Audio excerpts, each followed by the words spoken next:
ABC de esta patología. Y el detalle ya se va a ir conociendo. Bien, ustedes tienen que saber de que el ovario deriva de 3 epitelios importantes. ¿Y cuáles son esos epitelios? El epitelio celómico, el mesénquima y las células germinales primordiales. ¿Por qué nosotros tenemos que saber la composición del ovario, de qué epitelios deriva? Porque a través de estos diferentes tejidos se van a producir los diferentes tumores. Por otro lado, también debemos saber de que el ovario tiene origen mesodérmico, a excepción de las células germinales que se originan del endodermo. El 80% de los tumores a nivel de los ovarios son benignos, principalmente en la edad reproductiva, entre los 20 y 44 años. Si nosotros encontramos un tumor de ovario en la edad de la premenopausia o la menopausia, pues tenemos que pensar de que se trata de un tumor maligno. El cáncer de ovario es la 4ª causa de muerte en las mujeres y es de mal pronóstico. ¿Por qué decimos de mal pronóstico? Porque lastimosamente esta patología es silenciosa, es asintomática en sus fases iniciales. Entonces la paciente que tiene un cáncer probable de ovario va a acudir al médico cuando ya este tumor o este cáncer está en etapa muy avanzada, es de mal pronóstico. En las mujeres menores de 20 años, el 60% de los tumores son germinales. Y el 80% de los tumores en la posmenopausia son de epitelial, es decir, que se originan en el epitelio celómico. Bien, los tumores del ovario pueden ser quísticos o mixtos. También pueden ser benignos y malignos, funcionantes y no funcionantes. ¿Qué significa esto? Que hay algunos tumores que son productores de hormonas, principalmente estrógenos y andrógenos. Durante el periodo reproductivo, cuando nosotros encontramos tumores,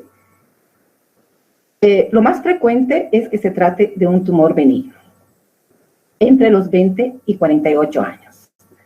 Perdón, 44 años. La posibilidad de que un tumor sea maligno en una paciente menor de 45 años es poca. ¿Cuál es la clínica de los tumores de ovario benigno? Generalmente son asintomáticos. Muchas veces nosotros los ginecólogos encontramos un quiste de ovario al solicitar una ecografía transvaginal o ginecológica de rutina. A veces las pacientes pueden presentar una distensión abdominal, dolor en bajo vientre. Por otro lado, algunas mujeres también pueden referir sensación de presión en la parte. Y muchas veces puede haber un dolor agudo, brusco. En esos casos, nosotros debemos pensar en una probable causa de torsión anexial o una rotura del quiste hemorrágico. Si el tumor es activo, es decir, es un tumor funcionante, pues va a estar relacionada con la producción de estrógenos. Y como es un tumor funcionante y produce estrógenos, pues la paciente va a presentar alteraciones en el ciclo menstrual, generalmente metrorragias o sangrados intermenstruales. Bien, ¿cuáles son los tumores benignos en el ovario? Son los quistes de inclusión germinal, un quiste folicular, quiste de cuerpo lúteo o quiste luteínicos de la teca. Vamos a ir desarrollando cada uno de estos quistes en qué consisten. Los quistes de inclusión germinal. Estos quistes de inclusión germinal generalmente se presentan frecuentemente en las pacientes posmenopáusicas, pero son pequeñas formaciones quísticas que llegan a medir de más o menos a 1 a 2 milímetros de diámetro y son de contenido seroso.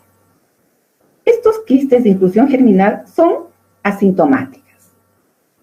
Generalmente llegamos al diagnóstico por una ecografía y muchas veces nos podemos confundir macroscópicamente con una TBC miliar o pequeñas tumoraciones. Y el tratamiento, pues, es observación.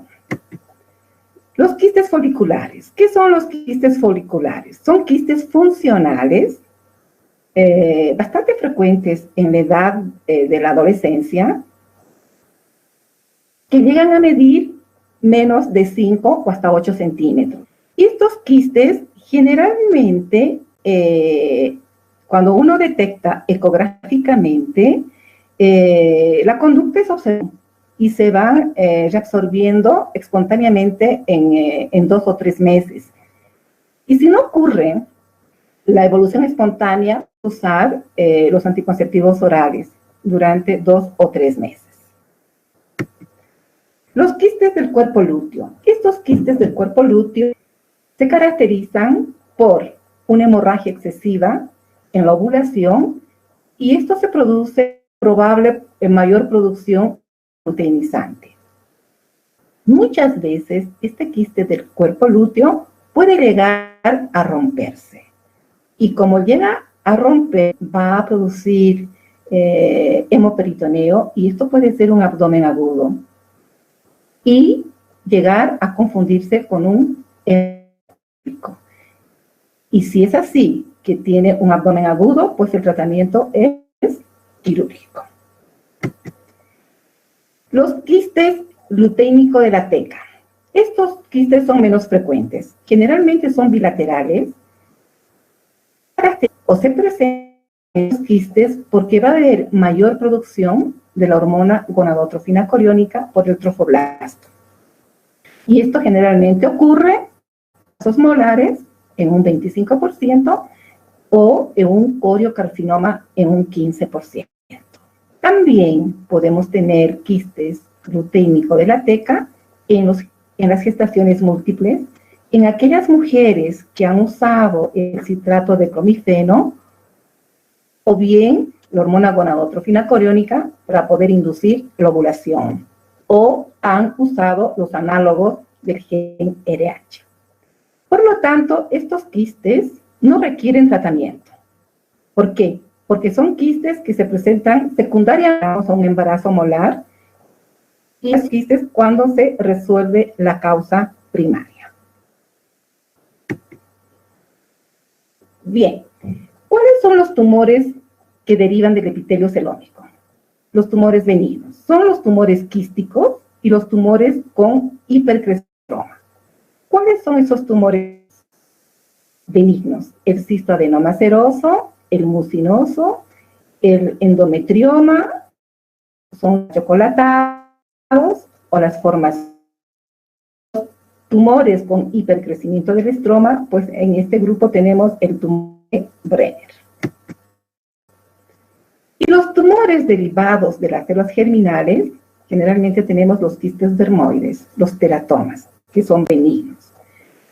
Y los tumores que derivan del estroma gonadal, tenemos los tumores de las células de la teca, que son los tecomas, los tumores de las células de la granulosa, que son tumores funcionales, que van a producir estrógenos y van a producir características feminizantes, los tumores de las células de Sertoli-Leydig, que estos tumores producen andrógenos, por lo tanto, son virilizantes. Y por último tenemos los gonadoblastomas.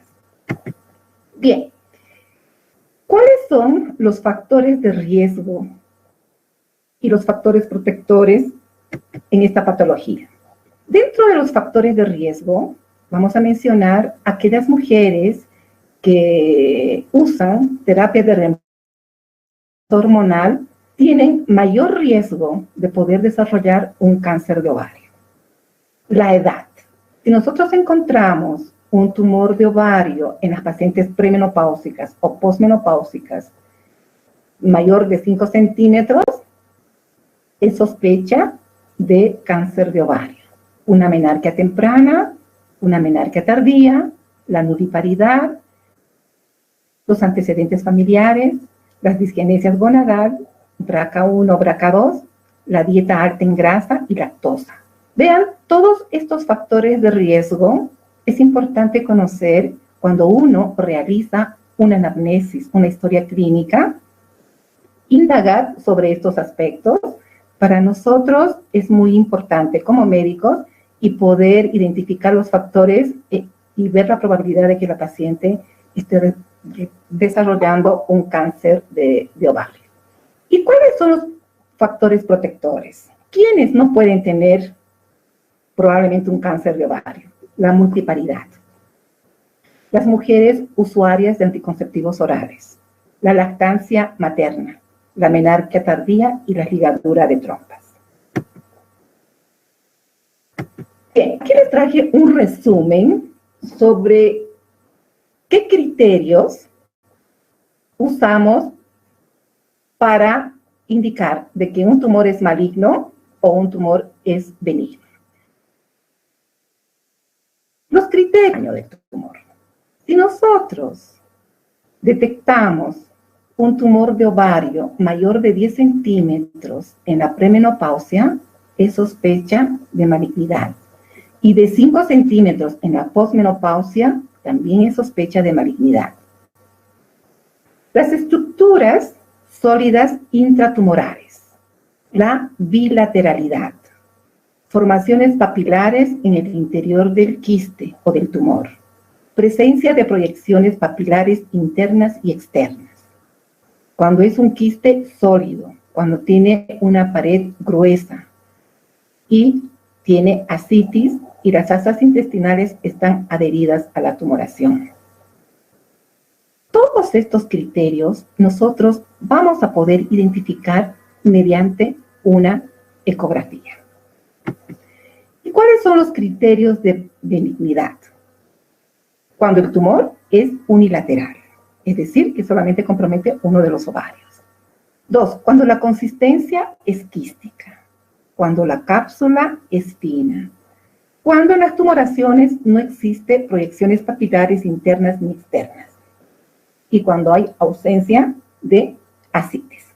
Entonces, es muy importante, ¿ya?, saber, tener el conocimiento de estos criterios para poder llegar a un diagnóstico.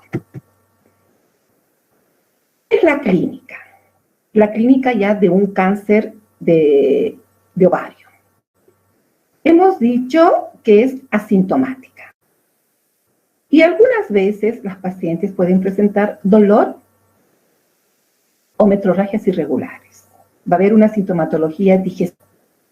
Cuando ya el tumor es demasiado grande, estos tumores a veces llegan a medir más de 20 centímetros. Entonces van a provocar estreñimiento, presión urinaria.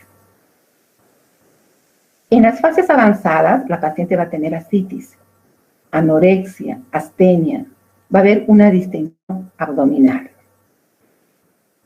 Y los signos sospechosos de malignidad son ascitis, bilateralidad y crecimiento rápido. Entonces, la paciente va a acudir a la consulta médica principalmente por esto, por la distensión abdominal. Y sabemos que la distensión abdominal está causada por el tumor y por la ascitis. Por lo tanto, la paciente ya está en un cuadro o en una etapa avanzada. ¿Cómo llegamos al diagnóstico de esta patología?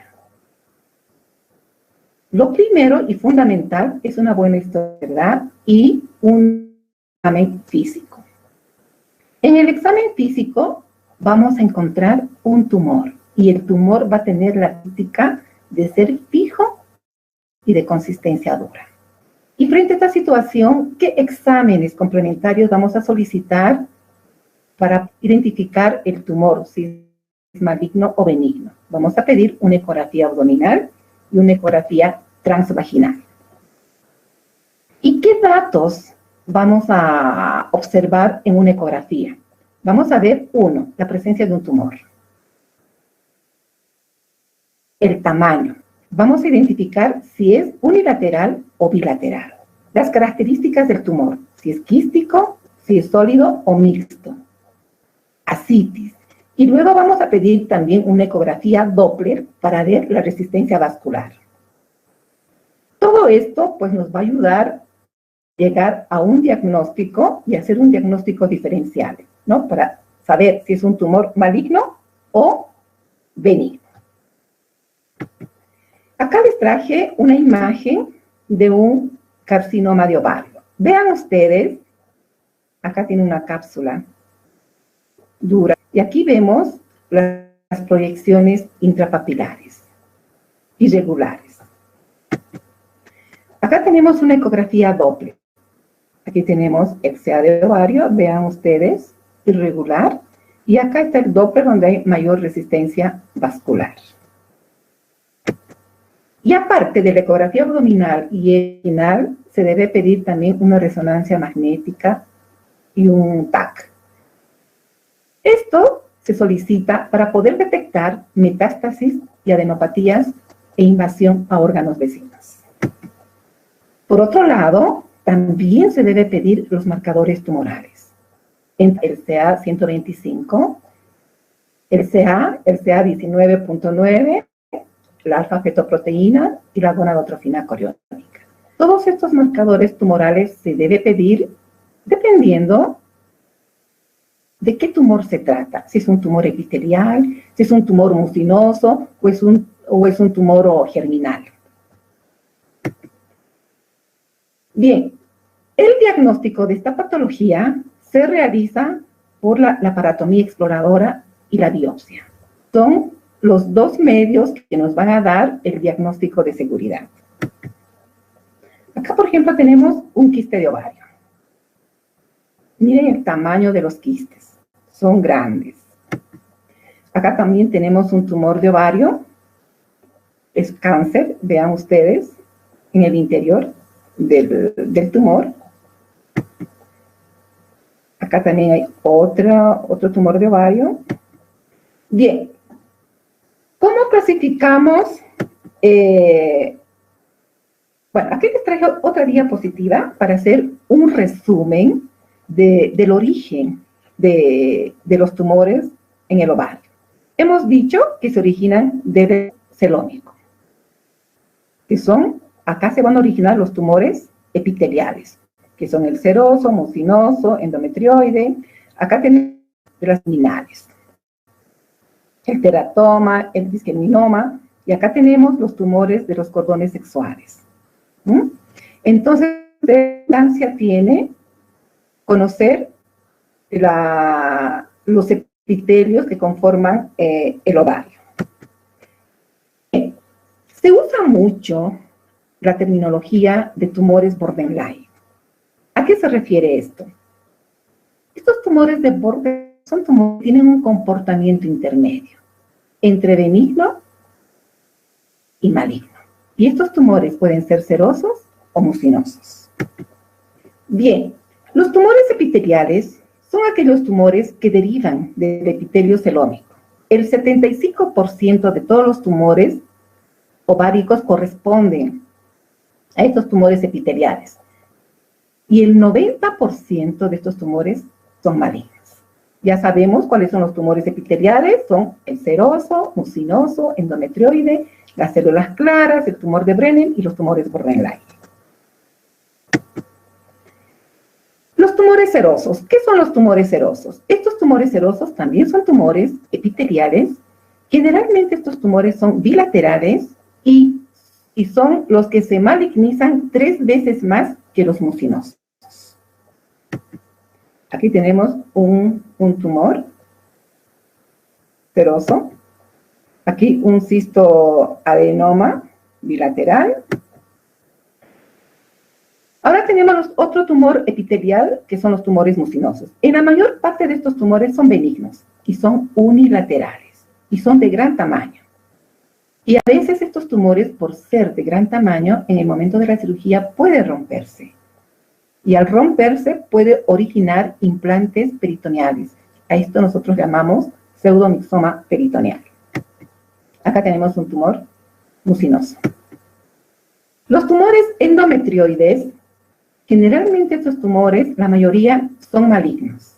Y estos tumores se van a acompañar en un 30% de casos de adenocarcinoma primario de endometrio y el 10% de endometriosis ovárica. O sea, con estos antecedentes, la paciente puede presentar un tumor endometrioides.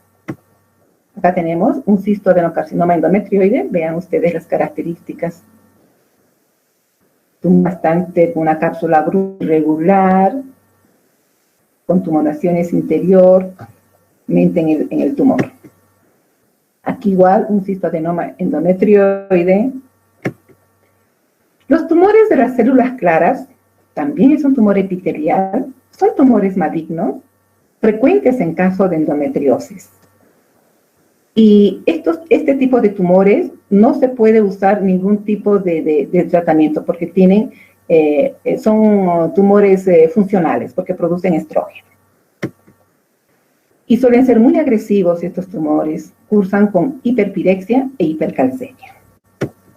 El tumor de Brenner es un tumor benigno, se presenta en una frecuencia menor del 1% y posee un epitelio semejante al transicional de la vejiga. Acá tenemos un tumor de Brenner. Muy bien, ahora vamos a entrar al grupo de los tumores germinales. Esto es muy importante. Estos tumores se presentan en menores de 20 años, 75%. Y son unilaterales de gran tamaño. ¿Y cuáles son esos tumores germinales? Tenemos el teratoma quístico benigno, el teratoma inmaduro, el disgerminoma, el tumor del seno endodérmico, el carcinoma embrionario, el coriocarcinoma y el tumor del estruma ovárico. Todos estos tumores son germinales y pueden presentarse en mujeres de menores de 20 años. El tumor frecuente que se presenta en esta edad de las mujeres es el quiste dermoide. Es un tumor germinal y es benigno. Y se caracteriza este tumor por la presencia de material sebáceo, como pelos, cartílagos, huesos. La transformación maligna es 2% si es que encontramos este tipo de tumores en mujeres mayores de 40 años. Acá tengo un tumor dermoide. Fíjense ustedes, entonces pelo, cartílago, hueso, un teratoma. El teratoma inmaduro. El teratoma inmaduro es un tumor maligno. Tejido con diferentes grados de diferenciación. Tejido embrionario, derivados del mesodérmico, por ejemplo, puede contener tejido neural y cartílago. Acá tenemos igual, cartílago. Y tenemos el disgerminoma. El tumor se presenta en las mujeres jóvenes. Es el tumor maligno más frecuente que es de las células germinales. El tratamiento es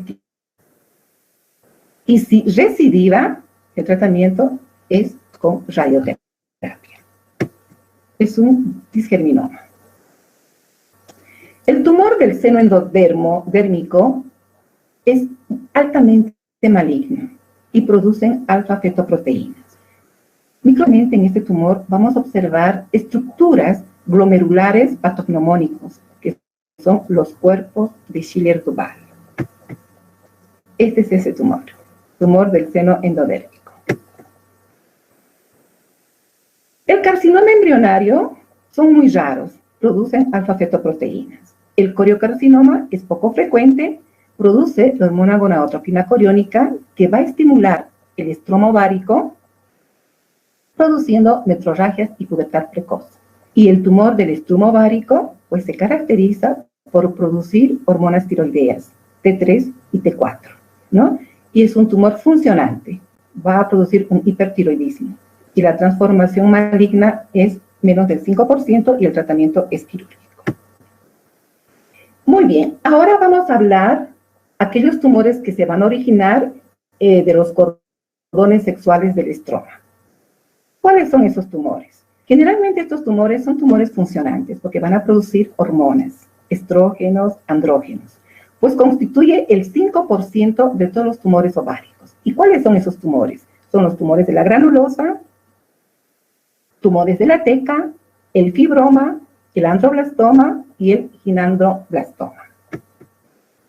Los tumores de la granulosa, pues estos tumores se caracterizan por tener las células formando en rosetas y regiones acelulares, llamadas también los cuerpos de Karl-Essner.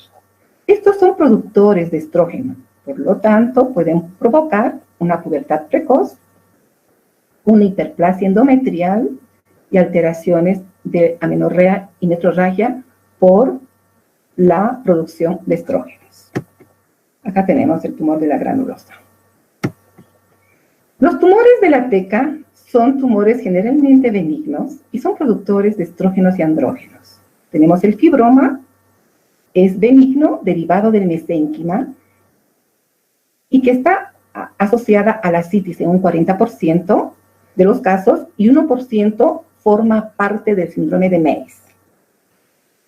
El síndrome de Méis se caracteriza por ascitis, hidrotórax y tumor de ovario. Acá tenemos un fibroma del ovario.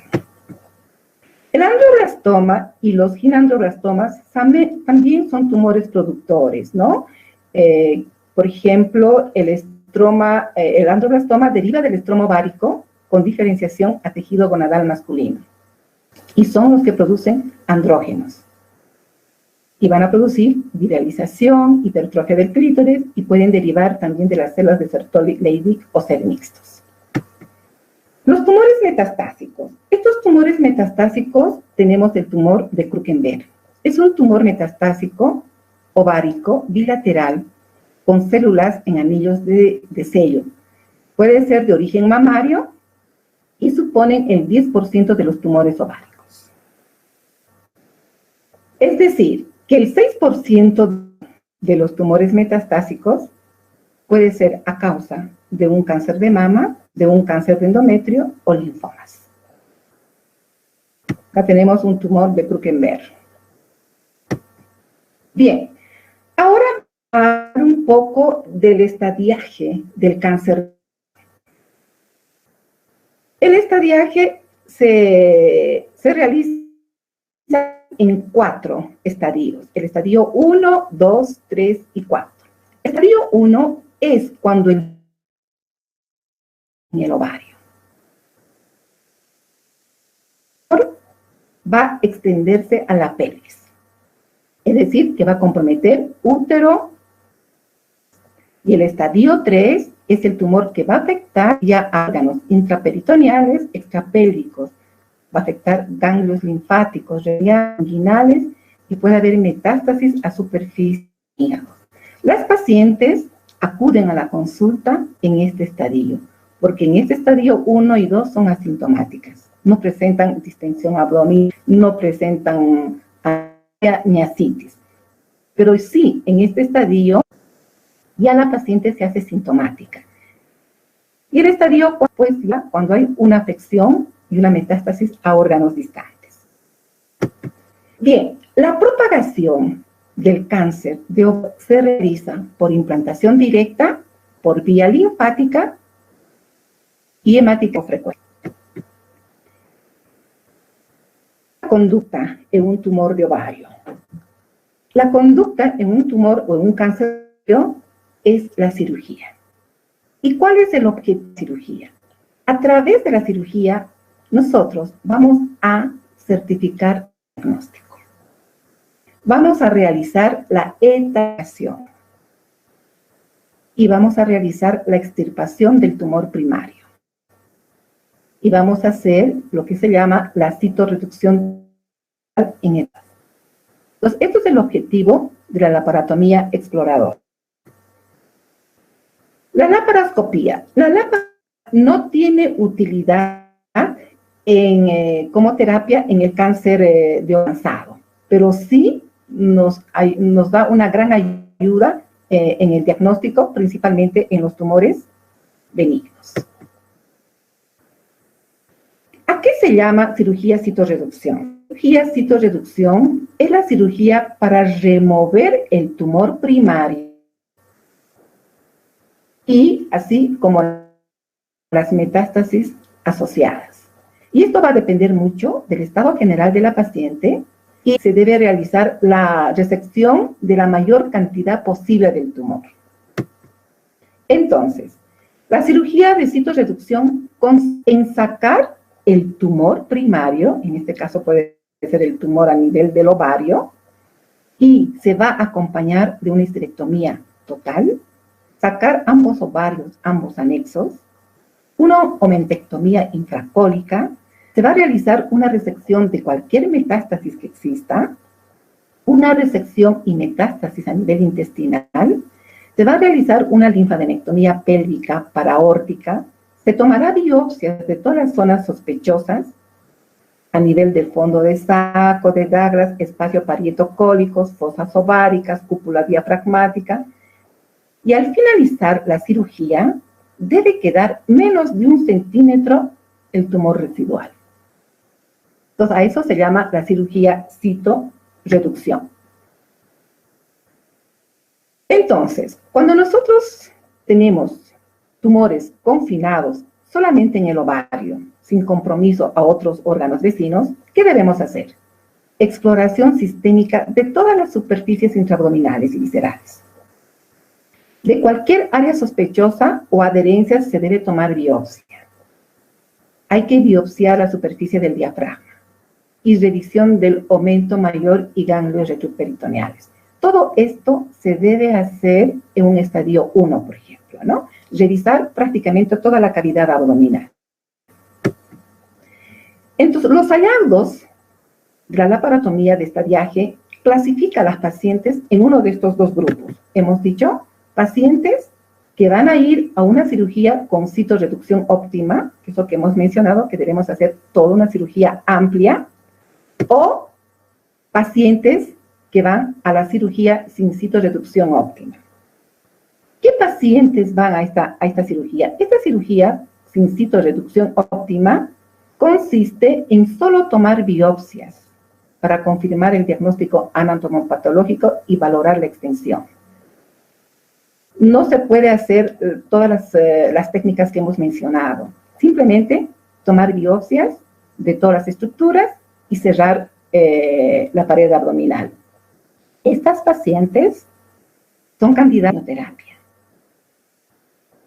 y reciben de 3 a 6 ciclos. Después de 3 ciclos, nosotras podemos volver a revalorar a la paciente y realizar una cirugía de intervalo. O sea, completar la cirugía. Ya acá se puede hacer la histerectomía total, la salpingoferectomía bilateral, las omentectomías, pero eso ya se va a ir valorando. Entonces, como conclusión, ¿cuándo debemos realizar una cirugía? 1. Cuando el tumor está presente en una mujer posmenopáusica mayor de 5 centímetros o 6 centímetros. Cuando el tumor es mayor de 6 centímetros en la premenopausia, con las características que hemos mencionado anteriormente. O cuando el tumor es menos de 6 centímetros y es sólido. O cuando el tumor menos de 6 centímetros persiste después de 2 meses de observación en la premenopausia.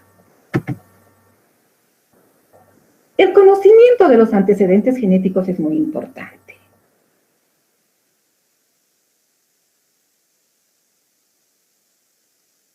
A veces, antecedentes muy fuertes. Pues ellas solicitan una oferectomía profiláctica.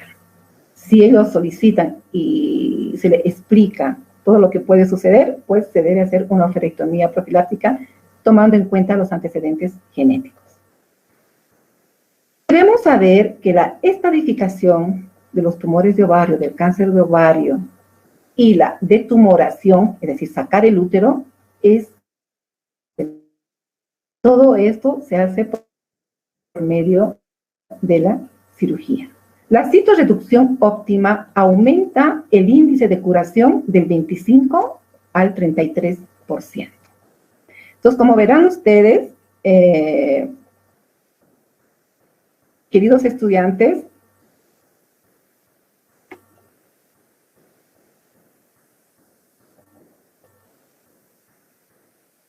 ¿escuchan? Sí, doctora. Sí, doctora. Ya, ¿alguna pregunta? Es una patología bastante complicada, bastante compleja, pero lo que me interesa es de que ustedes sepan los orígenes de los tumores, y si ustedes tienen un tumor en una niña de 20 años o 18 años, un tumor grande de 10 o 15 centímetros, pues piensa de un tumor de origen germinal. ¿Y cuál es la sintomatología? Y qué es lo importante, ustedes como médicos generales, diagnosticar y lo correspondiente. ¿Alguna pregunta? Doctora, buen día. Una pregunta. Usted dijo que los anticonceptibles bueno, los pacientes que utilizan anticonceptivos podrían desarrollar un cáncer de ovario. ¿Esto también aplica para las pacientes que utilizan los implantes intradérmicos? Sí, porque los implantes son anticonceptivos, ¿no? Solo los implantes no llevan estrógenos, llevan progestágenos. Entonces, lo que hace es de que este implante, ¿qué va a producir? Va a evitar la ovulación. Y por lo tanto, va a venir un cáncer de ovario o un quiste de ovario. El ovario va a estar en reposo, no va a ovular. Por eso que como factor de riesgo para el cáncer de ovario es la paridad, porque estas pacientes que no llegan a embarazarse, este ovario va constantemente ovulando. Y al ovular constantemente, que deja una cicatriz. Y este tejido cicatrizal va a actuar como un factor displástico. Por lo tanto, sí, es un protector el implante. Gracias, doctora.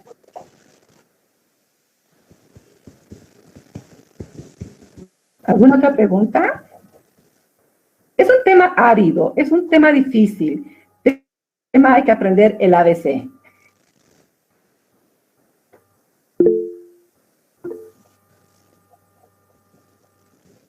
Los fármacos que se usan para la quimioterapia generalmente es los platinos, ¿no? Pero eso ya lo maneja el oncólogo. Otra cosa que me olvidé decirlo. Esta patología no debe ser manejado por un cirujano o por un ginecólogo. Debe ser manejado por un especialista, que es el oncólogo quirúrgico. Ya tenemos las especialidades como oncología clínica, que va a manejar la parte de quimioterapia, y el oncólogo quirúrgico, que maneja la parte quirúrgica. Entonces, ellos manejan muy bien, dosifican muy bien los medicamentos de la quimioterapia.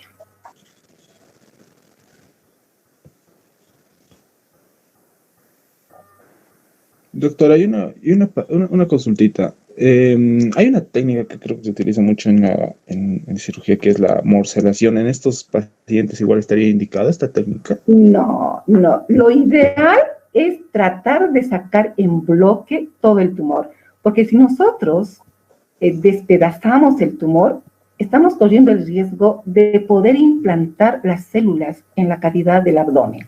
Okay. Por eso le digo que estas cirugías deben ser realizadas por personas con mucha experiencia y personas que están pues subespecializados en el tema de oncología quirúrgica. Listo, doctor.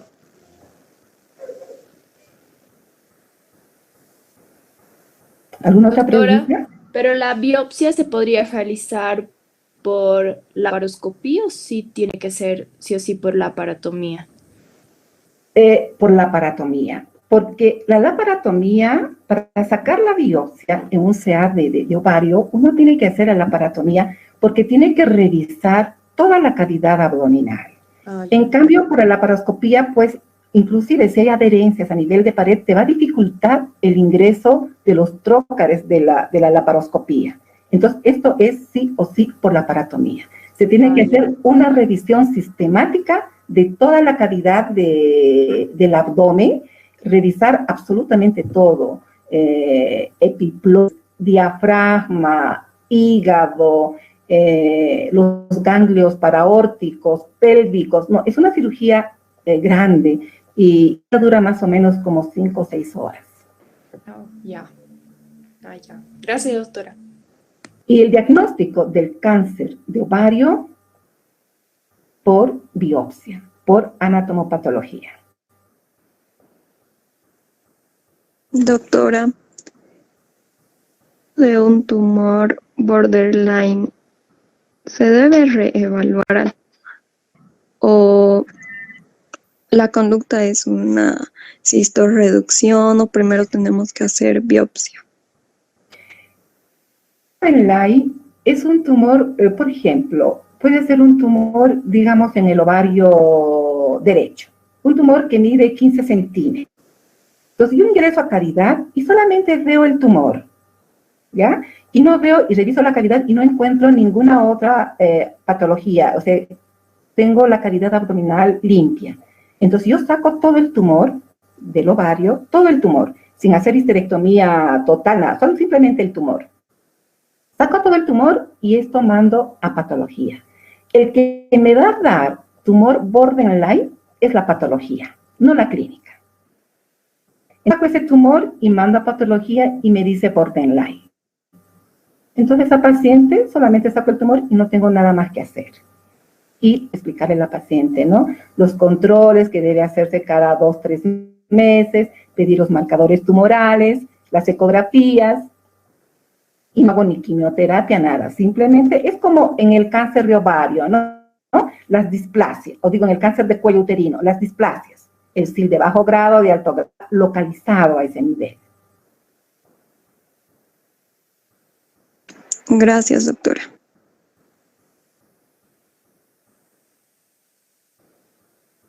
¿Alguna otra pregunta?